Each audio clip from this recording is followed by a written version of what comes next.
Hello everyone, कैसे हो आप सब बढ़िया। तो जेईई मेंस के काउंसलिंग के सीरीज़ में आपका स्वागत है। ये काउंसलिंग के सीरीज़ में थर्ड वीडियो है हमारा।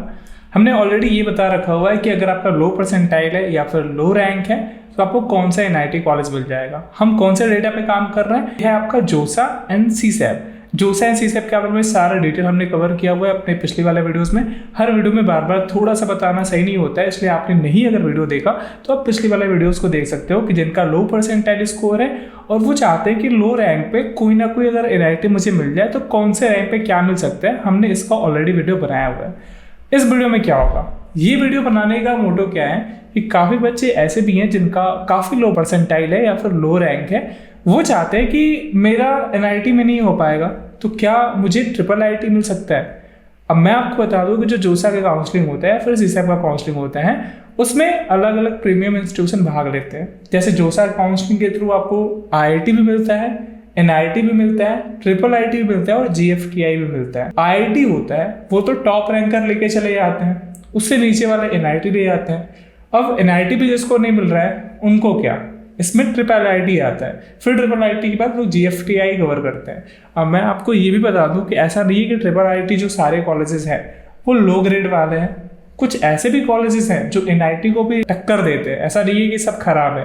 कुछ ऐसे जैसे आपका ट्रिपल आईटी इलाहाबाद है, ट्रिपल आईटी हैदराबाद, इसका काउंसलिंग अलग से होता है। लेकिन कुछ ऐसे भी ट्रिपल आईटीज हैं जो एनआईटी और आईआईटी के टक्कर के भी हैं, तो कुछ बच्चे वहां पे भी चले जाते हैं। तो ये जो पूरा वीडियो होने वाला है इसमें हम केवल और केवल ट्रिपल आईटी के बारे में बात करेंगे कि अगर आपका जेईई मेंस में आपका अगर कितना परसेंटाइल है तो आपको कौन सा ट्रिपल आईटी लो रैंक पे मिल जाएगा, ये हम बात करेंगे। कुछ लोग ये सोच के आते हैं, जोसा का काउंसलिंग कराते हैं कि उसके थ्रू ट्रिपल आईटी हैदराबाद मिल जाएगा, ट्रिपल आईटी बैंगलोर मिल जाएगा, लेकिन ऐसा नहीं है। ये दोनों जो ट्रिपल आईटी हैं ये जोसा के थ्रू नहीं होते हैं। आईआईटी जेईई मेंस का वो स्कोर कार्ड लेते हैं लेकिन वो जोसा काउंसलिंग में पार्टिसिपेट नहीं करते, उनके लिए अलग काउंसलिंग राउंड होता है। ठीक है, तो आप यहाँ पे ध्यान समझे ना। और देखो, ट्रिपल आईटी में भी दो चीजें होती हैं।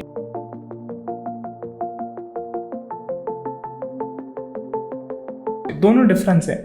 जो ट्रिपल आईटी है इंटरनेशनल वाले वो ज्यादातर ट्रिपल पी मॉडल में काम करते हैं, यानी कि पब्लिक प्राइवेट पार्टनरशिप पे काम करते हैं। जैसे हैदराबाद और बैंगलोर की बात करें, ट्रिपल पी वाले पे काम करती हैं, यानी इसमें फीस थोड़ा कंपेरेटिवली ज़्यादा होते हैं। जो और सारे जो ट्रिपल आईटी कॉलेज, जो इंडियन इंस्टीट्यूट ऑफ टेक्नोलॉजी है, उसकी फ़ी थोड़ी कम होती है जो प्राइवेट वाले होते हैं, लेकिन इनकी फ़ी एनआईटी से ज़्यादा होती है, आईआईटी से ज़्यादा होती है। तो ये रहा ट्रिपल आईटी के बारे में। अगर ट्रिपल आईटी कॉलेजेस की टोटल स्ट्रेंथ की बात करें तो 25-26 ट्रिपल आईटी भी होती हैं। तो अगर जिसका लो परसेंटाइल है या फिर लो रैंक है उनको चांसेस मिल जाता है कि वो यहाँ पे भी एडमिशन ले सकते हैं। ठीक है, तो चलिए स्टार्ट करते हैं। फिर हम क्या करेंगे, ये हम सीसैप का डेटा लेंगे। सीसैप में 2 राउंड होते हैं, 2 स्पेशल राउंड होते हैं, फर्स्ट एंड सेकंड। ये जो मैं डेटा आपको दिखाऊंगा ये सीसैप का सेकंड राउंड है। हम 4-5 क्राइटेरिया लगाएंगे। 4-5 वो क्राइटेरिया क्या होंगे, पहला जो क्राइटेरिया होगा हम फिल्टर ये लगाएंगे कि ऐसे बच्चे जिनको एनआईटी नहीं मिल रहा है, आपका आईआईटी नहीं मिल रहा है, आईआईटी तो एडवांस क्लियर करने के बाद मिलेगा। अगर उनको एनआईटी नहीं कॉलेज मिल रहा है और वो चाहते हैं ट्रिपल आईटी में लेना, उनका ये है कि मुझे सर ऐसा बता दो ना कि मुझे कोई भी ट्रिपल आईटी चलेगा और कोई भी ब्रांच चलेगा, मुझे कोई कॉलेज मिलेगा कि नहीं इस पर्टिकुलर रैंक पे, यानी कि मैं अपना रैंक बता रहा हूँ, आप बता दो कोई ट्रिपल आईटी कॉलेज मिल रहा है कि नहीं। तो ऐसे बच्चों के लिए मैं पहला बताता हूँ, इतने मतलब लोअर परसेंटाइल या लोअर रैंक पे आपको ट्रिपल आईटी कोई कॉलेज अलॉट हो जाएगा। ये पहला हम बात करेंगे। सेकंड बारे में हम बात करेंगे, कुछ ऐसे लड़के होते हैं जिनको ट्रिपल आईटी तो चाहिए होता है, लेकिन उनको ये चाहिए होता है कि उनका ये क्लॉज होता है कि ट्रिपल आईटी चाहिए लेकिन मुझे स्पेसिफिक ब्रांच चाहिए। वही ब्रांच बोले तो कौन सा, सीएससी चाहिए, क्योंकि सबको भी सीएससी करना है, सबको कंप्यूटर साइंस में जाना है और काफ़ी अच्छे मतलब प्लेसमेंट लेने हैं, काफ़ी तगड़ा प्लेसमेंट फोड़ना है। तो ऐसे बच्चे भी है जिनको सीएससी चाहिए या फिर आईटी चाहिए, ये हो गया। फिर तीसरा क्राइटेरिया हम देखेंगे कि ऐसे बच्चे जिनको ट्रिपल आईटी कोई भी चलेगा, लेकिन अगर उनको सीएससी नहीं मिल रहा है तो कुछ ईसी से भी संतुष्टि करते हैं, यानी कि इलेक्ट्रॉनिक्स भी इसे संतुष्ट कर लेंगे। अगर सीएससी नहीं मिला तो वो सोचते हैं कि सीएससी को छोड़ के ईसी अगर मिल जाता है तो वो भी सही है। तो कुछ बच्चे ईसी की तरफ जाते हैं। तो हम इस डेटा पे बात करेंगे कि कौन सा ट्रिपल आईटी पे अगर आप ईसी जान चाहते हो तो कौन से लोअर रैंक पे आपको कौन सा कॉलेज मिला था 2023 में। ये भी आप क्लियर कर लो, ये 2022 वाला और 2021 वाले डेटा पे आधारित नहीं है। अभी मार्केट में पुराने वाले डेटा पे भी लोग वीडियोस बना रहे हैं, लेकिन नहीं, जो हम करंट डेटा यूज कर रहे हैं वो सीसैप का 2023 वाला डेटा है। ठीक है, जो रिसेंट वाला अभी जो काउंसलिंग हो चुका है पिछले साल वाला, उसी का ये डेटा है। तो हम इसी के बारे में बात करेंगे। फिर अब चौथा क्या होगा, चौथा हम ये देख लेंगे कि अगर और भी ब्रांचेज हैं, ठीक है, जैसे और आपका कोई स्पेसिफिक ब्रांच हो गया इसी को छोड़ के, अगर कोई कंप्यूटर में स्पेशलाइज सब्जेक्ट है जैसे एआई हो गया या फिर और कुछ चीज़ें हो गई, कुछ डुअल डिग्री प्रोग्राम हो गए, उनको करने के लिए क्या क्लोजिंग रैंक हो सकता है, यानी क्या लोअर रैंक हो सकता है। तो चलिए स्टार्ट करते हैं और पहले वाले पे चलते हैं। पहला हम क्या फिल्टर लगाएंगे कि पहले ये जानते हैं कि कितने लोअर रैंक तक कॉलेज मिला है। कोई भी ट्रिपल आईटी चलेगा और फिर कोई भी एकेडमिक प्रोग्राम चलेगा। तो हम इसके लिए फिल्टर लगाते हैं। यहाँ पे हम क्या करेंगे, यहाँ पे हम क्लोजिंग रैंक को लोअर रैंक से स्टार्ट करेंगे। ये आपको मिल रहा है 10 लाख के रैंक पे, 10,73,400 से 10,73,480 रैंक पे आपको कौन सा ट्रिपल आईटी मिला है, ये ट्रिपल आईटी सूरत मिला है। और इसमें ब्रांच कौन सा मिला है, सीएससी मिला है। ठीक है, सोच सकते हो कि कंप्यूटर साइंस एंड इंजीनियरिंग वो भी ट्रिपल आईटी में मिल रहा है।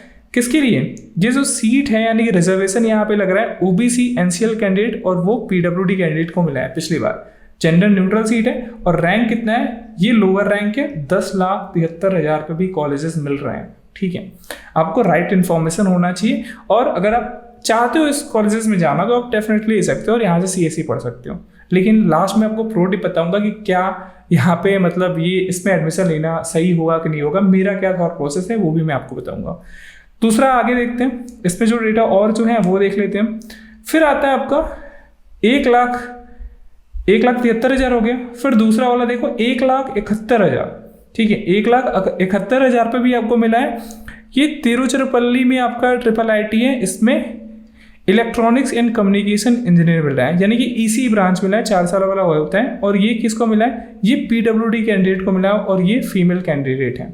ठीक है, फिर इसके बाद 82,000 पे मिला है, 81,000 पे मिला है। ये आपको यहाँ पे आंध्र प्रदेश ट्रिपल आईटी, ये फिर ट्रिपल आईटी हिमाचल प्रदेश ऊना, ये सारे मतलब इतने रैंक पे भी अगर 10 लाख रैंक है, 8 लाख रैंक है, तो भी आपको कॉलेजेस मिल रहे हैं, ट्रिपल आईटी कॉलेजेस। ठीक है, लेकिन ये क्या था, हमने यहाँ पे कुछ रिजर्वेशन लिया है, मतलब रिजर्व कैंडिडेट को यहाँ पे मिला है। ठीक है, ये तो पहला वाला हो गया कि हाइयर रैंक आप मतलब लोअर रैंक कितना था, किसको रैंक तक कॉलेजेस अलॉट हुआ है।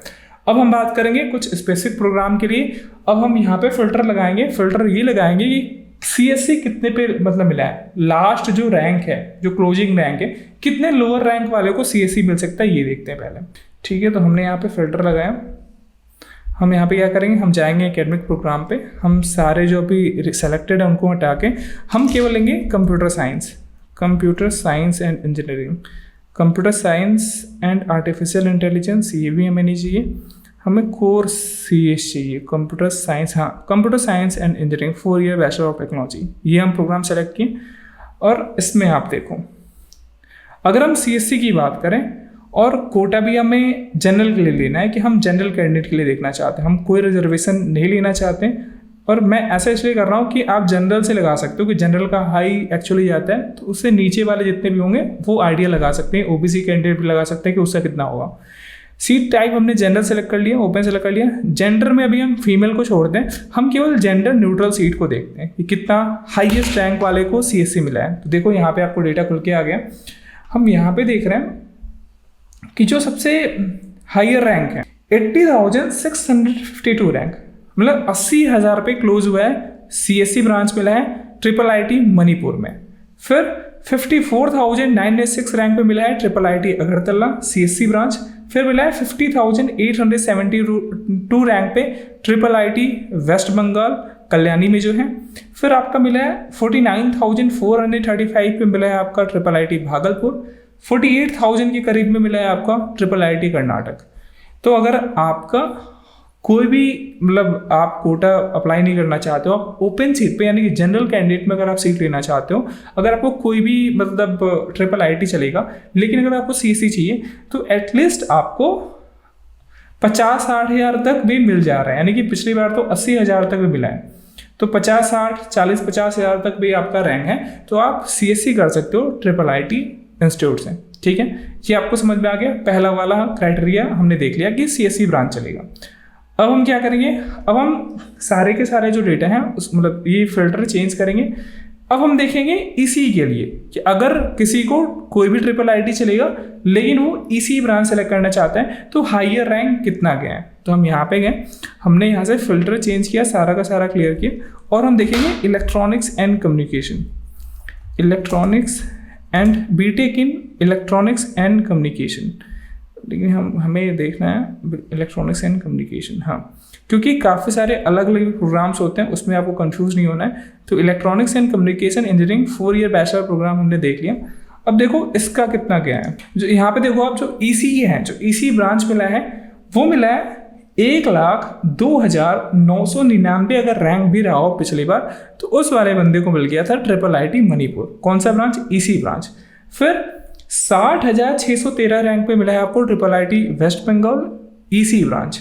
फिर 60,089 ब्रांच पे मिला रैंक पे मिला है IIIT भागलपुर। तो आप से देख सकते हो 1 लाख से लेके 53,000 रैंक तक भी क्या मिल रहा है आपको आराम से। IIIT कोई भी IIIT अगर आप लेना चाहते हो, अगर मणिपुर चाहते हो, वेस्ट बंगाल चाहते हो, भागलपुर IIIT जो है उसमें चाहते हो और आप ECE ब्रांच चाहते हो, तो आपको इतने रैंक तो आना होगा। अगर इतना आपका रैंक आता है तो आपको इजीली ये वाला IIIT मिल सकता है। ठीक है, और ये किस डेटा पे बात हो रही है? CSAP के सेकंड वाले स्पेशल राउंड डेटा पे बात हो रही है। ठीक है, तो हमने सेकंड वाला पे फिल्टर अप्लाई करके देख लिया कि ECE चाहिए, कोई भी हमें रिजर्वेशन नहीं चाहिए। ठीक है, अब देखो ये केवल जनरल का डेटा है। अगर कोई OBC होगा वो OBC थोड़ा सा इससे आइडिया लगा सकता है। अगर हम एक डेटा को फिल्टर करने बैठे हैं तो 2-3 घंटे की वीडियो बन जाएगी। ठीक है, तो हम जनरल जो होगा या फिर रिजर्वेशन है वो हम केवल और केवल बेस मान रहे हैं अभी जनरल कैंडिडेट के लिए, यानी कि ओपन कैंडिडेट के लिए। तो आपको आइडिया लग गया होगा कि ECE के लिए कितना क्लोजिंग रैंक है, लोअर रैंक कितना होगा, तो आपको IIIT ECE ब्रांच मिल जाएगा। अब हम आगे बढ़ते हैं। अब हमने देखा CSE देख लिया, ECE देख लिया। अब हम जो आपके स्पेशलाइज सब्जेक्ट है कंप्यूटर साइंस के, उसमें हम फिल्टर लगाते हैं कि अगर किसी को आर्टिफिशियल इंटेलिजेंस में जाना है या फिर CSE के और सारे इंटीग्रेटेड प्रोग्राम है, अगर उसको देखना है तो कितने लोअर रैंक पे आपको कॉलेज मिल सकता है। तो उसके लिए हम क्या करेंगे, हम फिल्टर पहले यहाँ पे लगाते हैं। ठीक है, तो हमने सारा का सारा जो कंप्यूटर साइंस से स्पेशलाइज्ड सब्जेक्ट है उनको हमने देख लिया। अब देखो यहाँ पे अगर आप कंप्यूटर साइंस ना लेके उसके स्पेशलाइजेशन में जाते हो तो देखो यहाँ पे जो रैंक वाला है, यानी कि लोअर रैंक पे भी जो कोर CSE मिल रहा था, अगर स्पेशलाइजेशन में जाते हो तो और लोअर रैंक पे आपको कॉलेज में मिल सकते हैं। जैसे 79,488 रैंक पे मिला है IIIT मणिपुर, इसमें CSE with specialization in artificial intelligence मिला है। फिर 55,258 रैंक पे मिला है आपका IIIT धरवाद, इसमें data science and artificial intelligence मिला है। 51,000 पे आपको मिला है Indian Institute of Technology Raichur Karnataka, इसमें artificial intelligence and data science course मिला है। 49,834 पे आपको मिला है IIIT Andhra Pradesh computer science and engineering, ये 5 ईयर वाला प्रोग्राम है, यानी कि डुअल डिग्री वाला प्रोग्राम है। 44,621 पे आपको मिला है आंध्र प्रदेश में ही artificial intelligence and data science 4 year program है। ठीक है, तो ये आप देख रहे हो कि अगर आप कोई स्पेशलाइजेशन में जाते हो तो कुछ लोअर रैंक और हो जा रहा है जो कंप्यूटर साइंस एंड इंजीनियरिंग है, उससे अगर और सारे जो उसके स्पेशलाइज ब्रांच है उनमें थोड़ा लोअर रैंक पे भी क्या हो रहा है, IIITs में आपके सीट मिल जा रहा है। तो आई होप कि आपको जो ये वाला डाउट था कि IIIT में कितने लोअर रैंक तक आपको कॉलेज मिल सकता है, एक ओवरव्यू आपको पता चल गया होगा। आई होप कि आपको ये वीडियो अच्छा लगा होगा, हेल्पफुल लगा होगा और आपकी काउंसलिंग में काफ़ी बेनिफिशियल होगा। एक चीज़ और मैं आपको बताना चाहूँगा कि हमने अभी CSAP वाले डेटा को कवर किया, जोसा वाले डेटा को कवर किया। आने वाले वीडियोज़ जो हैं वो इन्हीं टॉपिक से रिलेटेड होंगे। जैसे अभी हमने CSAP का ये वाला लिया है, जो IIIT है, जोसा के जो 6th राउंड में जो डेटा आया था उस पर हम बात करेंगे, उस पर हम वीडियोस बनाएंगे कि जोसा के जो 6th राउंड वाले काउंसलिंग में है उसमें कितने लोअर रैंक यानी कि लोअर परसेंटाइल पे कॉलेजेस मिले हैं। फिर उसके बाद IIIT वाला का सीरीज कवर हो जाता है, लोअर रैंक वाला। फिर उसके बाद हम देखेंगे GFTI कॉलेजेस के बारे में, कौन से ऐसे गवर्नमेंट फंडेड टेक्निकल इंस्टीट्यूट हैं उनमें क्या लोअर रैंक रहा था 2023 के डेटा पे, उसमें भी जोसा के बारे में बात करेंगे और सीसेट के बारे में बात करेंगे। ये सारा कंप्लीट हो जाने के बाद फिर उसके बाद ऐसा नहीं है कि केवल जोसा और सीसेट की काउंसलिंग होती है। जैसे भी मैंने बताया कि triple IT Hyderabad, triple IT जो बैंगलोर है, वो जोसा में पार्ट नहीं लेते हैं। तो कुछ ऐसे भी कॉलेजेस हैं जो जेईई मेंस एक्सेप्ट करते हैं, लेकिन वो जोसा के थ्रू नहीं आते हैं। तो उनके लिए क्या काउंसलिंग प्रोसेस होता है, ये भी कई बच्चों को डाउट होता है कि हाँ इसमें कैसे जा सकते हैं। तो उसका भी डिटेल वीडियो आने वाला है। फिर हम जैक दिल्ली जो काउंसलिंग होता है उसको कवर करने वाले हैं कि जैक दिल्ली में जो DTU वगैरह कॉलेज हैं, दिल्ली में कॉलेजेस हैं, क्या क्लोजिंग रैंक रहा है, उसके बारे में हम डिटेल बात करेंगे। जो आप यूपी के रहने वाले हैं, तो यूपी के लिए लोगों के लिए भी काफ़ी मतलब हेल्पफुल वीडियो हम बनाने वाले हैं, जिसमें हम ये बात करेंगे कि जो AKTU कॉलेजेस हैं उसमें कौन से जेईई मेंस पे आप आराम से कॉलेज जा सकते हो। क्योंकि लैक ऑफ इन्फॉर्मेशन की बेस पे नहीं होने के कारण कुछ लोगों को पता भी नहीं होता है कि अगर थोड़ा बहुत अगर हायर रैंक है तो अगर आप राइट इन्फॉर्मेशन आपके पास है और राइट डिसीजन आप ले सकते हो तो आपको लो रैंक पे भी क्या हो सकता है, कॉलेजेस मिल सकता है।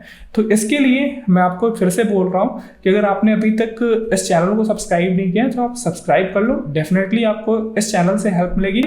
हम एक ऐसा प्लेटफॉर्म बिल्ड करने की कोशिश कर रहे हैं जहाँ पे आपको एक क्लिक पे सारे के सारे काउंसलिंग से रिलेटेड डेटा मिल जाएंगे। जैसे आपने डाला कि मेरा रैंक ये है, तो आपको पूरा मिल जाएगा कि इस रैंक पे आपके कौन से कॉलेजेस हैं जो आपको मिल सकते हैं। इसमें थोड़ा सा प्रोसेस लगेगा, इसमें थोड़ा टाइम लगेगा, क्योंकि ये जो सी चीज़ें हैं वो थोड़ा सा अंडर प्रोसेस में डेफिनेटली कर लेंगे।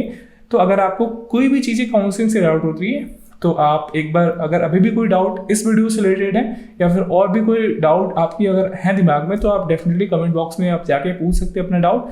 और इतना ही नहीं, अगर आप हमसे डायरेक्ट जुड़ना चाहते हो या डायरेक्ट हमसे मतलब बात करना चाहते हो, अपने डाउट सॉल्व कराना चाहते हो, तो आपको डिस्क्रिप्शन में व्हाट्सअप का लिंक भी मिल जाएगा। वहाँ पे जाके आप अपने जो क्वेरीज हैं वहाँ पे पूछ सकते हो। कोई भी अगर डाउट होता है तो डेफिनेटली आप बिना हेजिटेशन से आप हमसे जुड़ सकते हो और जो भी आपके डाउट हैं वो सॉल्व किए जाएंगे। ठीक है, तो आज की वीडियो के लिए इतना ही रखते हैं। तो जुड़े रहिए हमसे, मिलते हैं नेक्स्ट वीडियो में नेक्स्ट टॉपिक के साथ। जय हिंद, जय भारत।